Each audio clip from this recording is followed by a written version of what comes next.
Hello friends, नमस्कार दोस्तों। आज का वीडियो जो है वो एक मिथ के ऊपर बनाने जा रहा हूँ। मिथ का मतलब आप समझते हो कि हम बोलते हैं ना, मिथ मतलब एक ऐसा झूठ जिसको हम लोग सच मान के चलते हैं।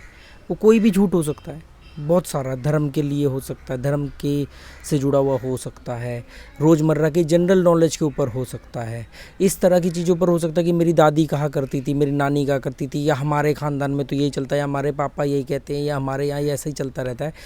पर हम लोग जानते नहीं है कि एक्चुअली में उसका वो कितना सच है, नहीं है। हम लोग ज़्यादा मेहनत नहीं करते क्योंकि बहुत बड़ा इंपॉर्टेंट रोल अदा नहीं करता है, और इसलिए हम उसको सच मानते रहते हैं।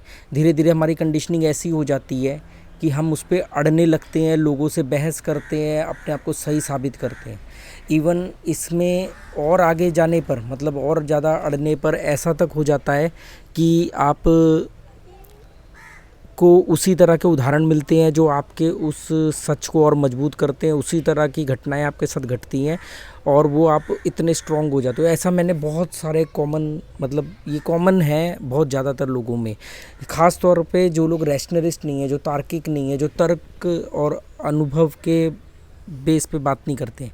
और इसमें एक ऐसा भी टाइम आता है कि जब आपका तर्क और अनुभव भी आपके उस सच को सपोर्ट करता है जो एक्चुअली में सच होता नहीं है, और 50-50 होता है। मतलब हो भी सकता है और नहीं भी हो सकता है, पर आप उस पर ऐसे बात कर रहे हो तो जैसे उस पर कि वो सच है ही है। तो एक ऐसा मिथ है, क्योंकि कुछ क्वेश्चन कई बार दो कमेंट में आते रहते थे रह रह करके थोड़े थोड़े दिनों में। अभी जैसे फ्रेम को की तलाश चल रही, तो ये भी एक नया फ्रेम मैंने चुना है। अभी मैं अपनी बरामदे में बैठा हूँ चेयर के ऊपर और सेट करने की कोशिश कर रहा हूँ। शाम के 4 बज रहे हैं, तो मुझे लगा कि शायद लाइट वगैरह आएगी। गर्मी बहुत ज़्यादा है, जैसे ये नदी है, वो सामने मेन रिवर है, तो पानी के पास उमस ज़्यादा होती है, तो इसलिए भी उमस ज़्यादा है। तो उमस के हिसाब से आपको कई बार अपना थोड़ा दोपहर को वो बढ़ जाता है। अभी मेरे को मालूम नहीं सेटिंग क्या चल रही है, पर ठीक है। तो चलो, फ्रेम जैसा भी, हम आगे बात कंटिन्यू करते हैं। तो ऐसे ही एक मिथ है कि रह रह करके कमेंट आता था कि आप दिल्ली से गोवा शिफ्ट हुए, तो उसमें कई बार लोगों ने मुझसे पूछा कि आपकी जो गाड़ियां हैं, मतलब गाड़ियां मीन्स मतलब एक गाड़ी है, कार है होंडा अमेज, और एक स्कूटर है जो वेस्पा का इटली मेड स्कूटर होता है, वो है। तो इनके आपने नंबर, रजिस्ट्रेशन नंबर यहाँ पे ट्रांसफ़र कराए कि नहीं कराए, कराए तो कैसे कराए, और अगर नहीं कराए तो क्या दिक्कतों का सामना करना पड़ रहा है। तो ये क्योंकि ये एक कॉमन मिथ है लोगों के दिमाग में, और बहुत सारे लोग कमेंट हो सकता है इसके लिए करे भी कि नहीं नहीं आप गलत कह रहे हो, हम हमारे साथ ऐसा हुआ था, हमारे वैसा हुआ था। उसके लिए मैं आपको वीडियो में आगे बताऊंगा, तो आपको कमेंट करने की जहमत नहीं उठानी पड़ेगी। तो बहुत सारे लोगों का ये मानना है कि आप जब किसी भी आउटसाइड नंबर की गाड़ी, मतलब किसी दूसरे राज्य की गाड़ी किसी अलग दूसरे राज्य में लेके जाते हो, मतलब एक राज्य की गाड़ी दूसरे राज्य में लेके जाते हो, तो वहाँ पे आपको अननेसेसरी प्रॉब्लम्स का सामना करना पड़ता है। एक ऐसा लोगों का कॉमन मानना है। इवन मेरे गोवा आने से पहले भी जब हम कभी दिल्ली में भी दोस्त लोग बैठते थे तो बात चलती थी ऐसे ही कि अरे यार, बाहर के नंबर की गाड़ी को पुलिस वाले परेशान करते हैं। हम जयपुर गए थे तो वहाँ पे पुलिस वाले बाहर के नंबर की गाड़ियों को ज़्यादा रोक लेते हैं। ऐसे कॉमन, मैं भी यही मानता था कि यार ये बात सच है ना कि बाहर के नंबर की गाड़ियों को ज़्यादा चेक करते होंगे। तो इसके मेरे पास कई लॉजिक होते थे मानने के। मैंने कहा एक तो ये कि बाहर का टूरिस्ट है, उससे पैसे आसानी से मिल जाएंगे, वो परेशानी से बचने के नाम पे पैसा दे देगा, उसको आधा एक घंटा ख़राब करवाओ उसका तो पैसा दे देगा जो ब्राइब चलती है, या उनके मतलब उनकी कोई अप्रोच नहीं होती उस राज्य में, तो लोकल वाले तो फ़ोन करवा देंगे, या लोकल्स को कम पुलिस परेशान करेगी क्योंकि लोकल्स तो किसी नेता मंत्री या अपने लोकल उससे फ़ोन करा देगा। ऐसा मैं रीज़न देता था, शायद ये रीज़न हो। पर अब मैं आपके अब पॉइंट पे आता हूँ कि देखो दोस्तों, मैं 1.25 साल से गोवा में रह रहा हूँ। 1 साल 4 महीने से मैं गोवा में रह रहा हूँ, और मैंने खूब अपनी 4 व्हीलर गाड़ी चलाई है। नॉर्थ गोवा से साउथ गोवा गया हूँ कई बार, फैमिली के साथ, अकेले, दिन में, रात में। और जो मेरा 2 व्हीलर है, दिल्ली नंबर, दोनों ही दिल्ली नंबर की हैं, तो 2 व्हीलर को लेके मैंने मतलब बहुत ज़्यादा ही चलाया। 2 व्हीलर हर जगह चलाया है। रात को 2-2 बजे, 3-3 बजे भी मैं पंजिम से आया हूँ। इवन चेक पोस्ट होती थी कितनी चेक पोस्ट मैंने पार करी है रात के टाइम, जैसे लग जाती ना 12-1 बजे के बाद चेक पोस्ट लग जाती, पुलिस क्या पिकेटिंग बोलते हैं, जो चेकिंग वगैरह चलती है, बैरियर लग जाते हैं। इवन अभी मैं जहाँ रहता हूँ तो ये जो ब्रिज मैं आपको वीडियो में दिखाता हूँ कई बार, तो उस ब्रिज पे मोस्टली दोनों तरफ चेकिंग ज़्यादातर होती रहती है, क्योंकि उस ब्रिज की लिमिट जो है 30 किलोमीटर पर आवर है। गोवा के अंदर ज़्यादातर ब्रिज की जो स्पीड लिमिट है वो 30 ही है, सिर्फ अटल सेतु को छोड़ के, और ज़्यादातर रोड की भी 30-40, क्योंकि यहाँ पे रोड पतले होते हैं।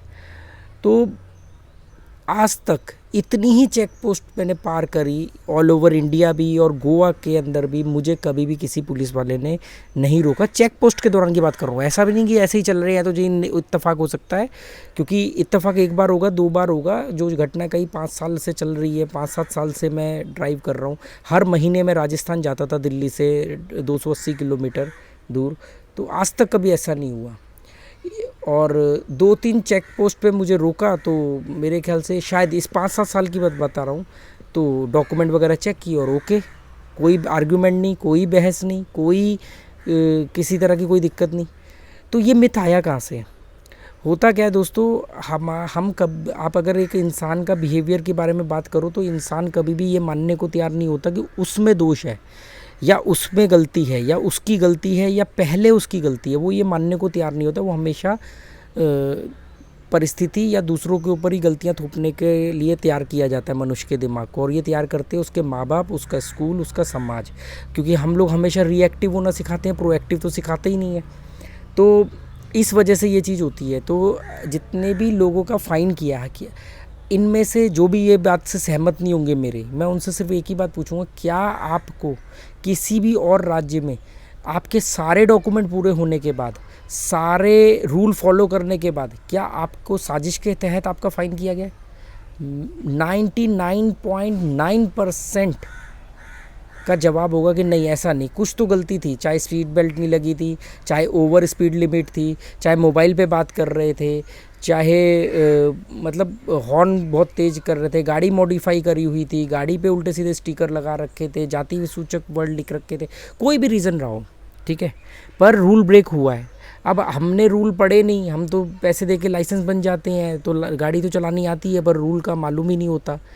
तो ये सब चीज़ें आप देखो ना, मैं कह रहा हूँ, मेरे को, मैं जब दिल्ली से गोवा आ रहा था तो एमपी को हम क्रॉस कर रहे थे, रूट मैंने वही लिया था जो कश्मीर टू कन्याकुमारी में साइकिल से जाते टाइम जिस रूट से आया था, उसी रूट से मैं गाड़ी से आया था, क्योंकि मैंने कहा यार वो रूट देखा जाना पहचाना है, दूसरा उसमें कई लोग मेरे को जानते हैं, तो अगर कोई किसी तरह की कोई प्रॉब्लम होगी, फैमिली साथ में है, तो एक सपोर्ट मिल सकता है।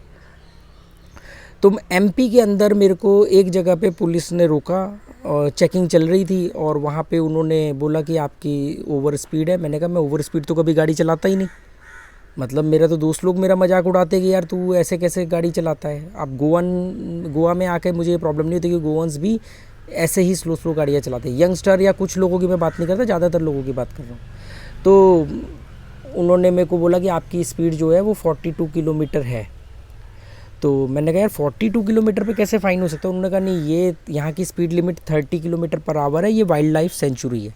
और मैंने दोस्तों आज तक मेरा कभी भी, मतलब शायद पूरी ज़िंदगी में 2 या 3 चालान कटे होंगे जो मैंने ऑन द स्पॉट भर दिए बिना किसी आर्ग्यूमेंट के, क्योंकि मेरा ये मानना है कि अगर आपने अनजाने में भी रूल ब्रेक किया है तो बहस मत करो, हवाबाजी मत दिखाओ, चच्चा हमारे विधायक हैं, ये वाली बात बोलने की ज़रूरत नहीं है। तो मैं वो सब नहीं करता, और इवन इस वजह से कई बार पुलिस वालों ने मुझे छोड़ दिया, ट्रैफिक पुलिस ने, कि मतलब यार कोई आदमी इतना सभ्य भी हो सकता है।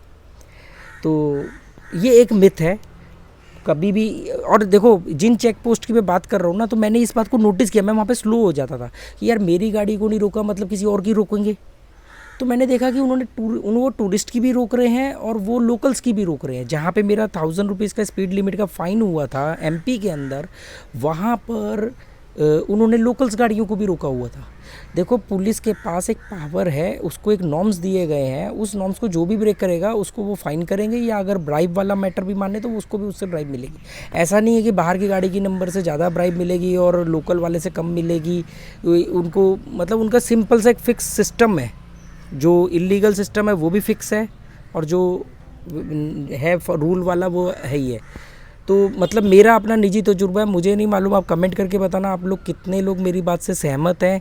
और कितने लोग मेरी बात से असहमत है कि नहीं नहीं आप बेकार की बात कर रहे हो, बाहर के नंबर की गाड़ियों को रोका जाता है। और ये इतना गहरा मिथ है, बार बार कह रहा हूँ कि गहरा मिथ है कि लोकल मेरे फ्रेंड है, प्रेस रिपोर्टर हैं, उन्होंने मुझसे ये पूछा कि यार राकेश जी आपको तो दिक्कत आती होगी, बाहर के नंबर की गाड़ी है, मतलब वो गोवा में ही रह रहे हैं, वहीं गोवा में ही पैदा पले बड़े हुए हैं। तो उन्होंने कहा कि यार आपको कभी कोई मतलब दिक्कत आती होगी। मैंने कहा जी आज तक मुझे कभी नहीं रोका। एक दो बार कोविड के दौरान हमने गाड़ी से कहीं जा रहे थे, कोविड के भी दौरान ही, लॉकडाउन के बाद की बात है, तो वो रुकते थे और फिर अभी तक मैं गाड़ी रोक रहा हूँ वो कहते थे जाओ, क्योंकि वो देखते थे मास्क लगाया हुआ है, सीट बेल्ट लगाई हुई है, तो ठीक है जाओ। हेलमेट के बगैर मैं बिना हेलमेट पहने स्कूटर नहीं चलाता। इवन दिल्ली में भी मैं जहाँ रहता था, मेरी गली के पीछे वाले ही मतलब एक रोड पे ही बैंक था, लोग वहाँ तक ऐसे ही चले जाते हैं, तो मैं तो वहाँ पे भी हेलमेट पहनता था, तो लोग मजाक उड़ाते थे, अरे यार ये रहा पास में बैंक, यहाँ पे क्यों? क्योंकि हेलमेट एक तो सुरक्षा की दृष्टि से तो है ही है, कानूनन दृष्टि से भी है ही है, एक आदत बनी रहती है।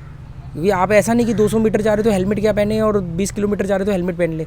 तो होता क्या है कि जब आपकी एक आदत छूट जाती है ना, अरे डक है सामने, डक नहा रही है मतलब तैर रही है, बड़ी प्यारी ब्लैक कलर की डक है, आज ही देखी मैंने। तो वो आदत बनी रहती है। जैसे मेरे को मालूम है कि रोड टर्न कर रहा है, वहाँ पे इंडिकेटर देने की ज़रूरत नहीं, पर फिर भी मैं इंडिकेटर देता हूँ, क्योंकि आपकी आदत बनी रहे कि आप जिस तरफ मुड़ रहे हो आपको वहाँ पे इंडिकेटर देना चाहिए। तो ये आदत की बात है। पर ये मिथ ऐसा है कि उन्होंने मेरे को बोला कि यार आपका फाइन वाइन काटा होगा गोवा में, लोगों परेशान करते होंगे आपको। मैंने कहा जी आज तक ऐसा नहीं हुआ, एक दो बार रोका तो उन्होंने छोड़ दिया, डॉक्यूमेंट वगैरह चेक हुए तो।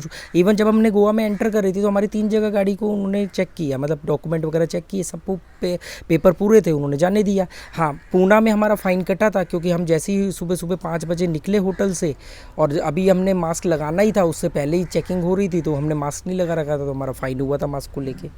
इससे बाहर का और वहीं पे जब मेरा फ़ाइन हुआ था वहाँ पे 10 गाड़ियाँ उन्होंने लोकल रोक रखी थी। तो मैंने अपनी वाइफ को दिखाया कि ये मत सोचना कि हम बाहर के हैं, नई स्टेट में, तो इसलिए हमें परेशान किया जा रहा है, तुमने रूल ब्रेक किया है, उन्होंने आपको फ़ाइन किया है। और हमें छोड़ो, उन्होंने कितने लोकल जो सुबह सुबह अंडा ब्रेड सप्लाई करने वाली गाड़ियाँ थी उनको रोका हुआ था। तो ये एक टोटली मिथ है। आप नहीं मानना चाहते, वो आपका अपना बड़प्पन है, पर अगर आप ध्यान से देखोगे, क्योंकि पुलिस वाले को कानून ब्रेक करने पे फ़ाइन करने की पावर है, और वो ये कहीं नहीं लिखा कि लोकल है। तो वो देखो, वो भी जानते हैं कि जो 200 500 हज़ार रुपये के लिए नेता मंत्री से फ़ोन करवाएगा, उसकी खुद की औकात फिर क्या होगी, उसकी खुद की मानसिकता क्या होगी। और कोई विधायक किसी का 500 रुपये का फ़ाइन बचाने के लिए फ़ोन करेगा, तो विधायक की मजबूरी सोच लो या उस आदमी का स्तर देख लो। तो पहली बात तो विधायक ऐसा करेगा ही नहीं, मतलब मैं एमएलए के लेवल पे बात कर रहा हूँ। एमएलए क्या बोलेगा कि यार मेरा जान पहचान वाला है, उसका 500 रुपये का जुर्माना मत करना या 1000 रुपये का जुर्माना मत करना। तो ये अपने आप में सोचो, ये एक मिथ है। तो ये उन लोगों के लिए है, क्योंकि कल भी किसी ने कमेंट किया था मुझे, तो मैंने उनको बोला था कि मैं आज एक वीडियो बना के डाल दूंगा इस पर डिटेल में। ये एक बेकार की बात है, और मैं खाली गोवा की बात नहीं कर रहा हूँ, मैंने राजस्थान 3 साल गया हूँ, हर महीने गया हूँ 4 व्हीलर से, मतलब अपनी गाड़ी से जाता था। आज तक कभी ऐसा नहीं हुआ। कई जगह पेपर चेक हुए, पेपर पूरे थे, और सीट बेल्ट लगा के बिना लगाए मैं गाड़ी नहीं चलाता, मास्क लगाए बगैर मैं गाड़ी नहीं चलाता। जब से मास्क का रूल आया मेरे सारे मतलब अभी मालूम, मैं आपको बताऊं, मेरे पास 2 पॉल्यूशन हुए पड़े हैं। गलती से मेरे को लगा फरवरी में मेरा पॉल्यूशन ख़त्म हो गया, मैंने जा कर के फरवरी में पॉल्यूशन करवाया, तो देखा कि उसमें तो ऑलरेडी पहले वाला निकला हुआ है जो मार्च तक चलना है। तो मार्च एंड तक मेरे पास 2 पॉल्यूशन है। तो अब आप लापरवाही की वजह से चीज़ें कर रहे हो और फिर कह रहे हो मेरा इंश्योरेंस कभी ख़त्म नहीं होता गाड़ी का, दोनों का। तो आप डॉक्यूमेंट पूरे रखो, आप रूल फॉलो करो, कोई भी आपको फ़ाइन नहीं कर सकता। चिंता क्या, ये मिथ पालने की ज़रूरत क्या है।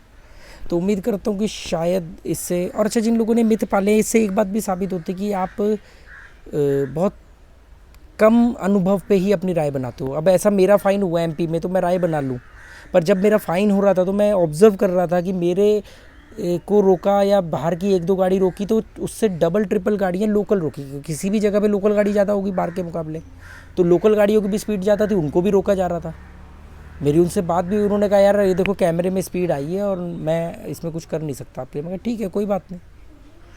एक छोटा सा किस्सा बता के ये वीडियो ख़त्म करता हूँ। जलंधर के अंदर जलंधर में था मैं, और हम लोग गाड़ी में थे, और जैसे ही हमने, मेरे साथ एक कोई और भी थे, तो जैसे ही हम लोग चौराहे पे ग्रीन लाइट हुई, हमने अपना चलाई, तो तभी एक साइकिल सवार आगे आ गया, क्योंकि उसकी जब ग्रीन लाइट हुई थी उसने, तब वो बड़ा चौराहा था, उसने अपनी ग्रीन लाइट पे पैडल मारना शुरू किया। वो जब तक मेरे आगे आया या वो पीछे से आ रहा होगा, उसको लगा मैं पार कर जाऊँगा, मेरे आगे आ गया, वो मुझे रुकना पड़ गया, तब तक वो मतलब मेरे वाले साइड की छोटी होगी लाइट, ग्रीन लाइट, तो वो रेड लाइट हो गई और मेरी गाड़ी बीच चौराहे में खड़ी हो गई। तो ट्रैफिक पुलिस वाले ने साइड में बुला लिया हमें, तो हम लोगों ने साइड में गाड़ी खड़ी करी। वहाँ पे उनके सीनियर भी थे और वो अपना जो चलान वलान कर रहे थे और भी लोगों के, गाड़ी यही थी दिल्ली नंबर की। उन्होंने रोका, तो वो जो मेरे साथ थे वो उनसे आर्ग्यू करने लगे, अरे हमारी गलती नहीं है, ऐसा हुआ वैसा हुआ। वो कह रहे लाइसेंस दो, ये कह रहा लाइसेंस क्यों दे, हमारी गलती नहीं है, ये नहीं है। मैं उतरा, उन्होंने लाइसेंस मांगा। सबसे पहले वो लाइसेंस मांगते ताकि आप उनकी पकड़ में आ जाओ, कि मतलब आप भाग ना सको, या भाग भी जाओ तो वो आपको ट्रेस कर सकें। उन्होंने मुझसे लाइसेंस मांगा, मैंने उसको बोला शांत रहो, मैं बात कर रहा हूँ। मैंने उनको लाइसेंस दे दिया। जब उन्होंने लाइसेंस मांगा, मैंने लाइसेंस दे दिया। मैंने कहा मुझे आप बात कर सकता हूँ क्या? उन्होंने कहा हाँ। उनके सीनियर के पास उन्होंने लाइसेंस पकड़ा दिया, वो दूसरी गाड़ियाँ रोकने चले गए सीनियर ने। मैंने कहा जी आप मेरा फ़ाइन कर रहे हो रेड लाइट जंप का, पर मेरी एक बात सुन लो, अगर आप सुनना चाहो तो। उन्होंने कहा नहीं बताओ क्या हुआ। मैंने कहा ऐसे ऐसे वो साइकिल सवार आ रहा था पीछे से और उसकी वजह से मेरी गाड़ी बीच चौराहे पर रुक गई, नहीं तो मैं तो निकल जाता। तो मैंने कहा अगर मैं उस मतलब मेरे पास, तो उन्होंने पूछा अच्छा आप कहाँ से आए हो? मैंने कहा मैं दिल्ली से आया हूँ, पर मैं यहाँ जलंधर में ही रहता हूँ और ये ऐसे से रुका हूँ। उन्होंने कहा ठीक है। उन्होंने मेरा लाइसेंस वापस कर दिया, कहा जाओ आप। क्योंकि देखो वो लोग भी, उनको भी पता होता है कि कौन आदमी जेन्युइन है, उनको उनके पास रोज़ का एक्सपीरियंस होता है। और अच्छे बुरे लोग, एक बात समझ लेना, अच्छे बुरे लोग सब जगह होते हैं। कोई भी दुनिया में ऐसी जगह नहीं है जहाँ पे सारे ही अच्छे हों या सारे ही ख़राब हो। और ऐसा नहीं कि गोवा में कोई भी क्राइम फ्री जगह नहीं हो सकती, छोटे मोटे क्राइम हर जगह, परसेंटेज का केवल फ़र्क होता है। अयोध्या में भी मंत्रा थी और लंका में भी विभीषण था, तो समझ लेना केवल परसेंटेज का, अनुपात का फ़र्क होता है। तो उम्मीद करता हूँ ये वीडियो आपको कैसा लगा, करता हूँ कि ये वीडियो कैसा लगा, नहीं उम्मीद करता हूँ कि ये वीडियो आपको पसंद आएगा, अच्छा लगा होगा। और जो भी आप इस वीडियो के बारे में सोचते हैं कमेंट करके बताना। Okay, good bye, thank you.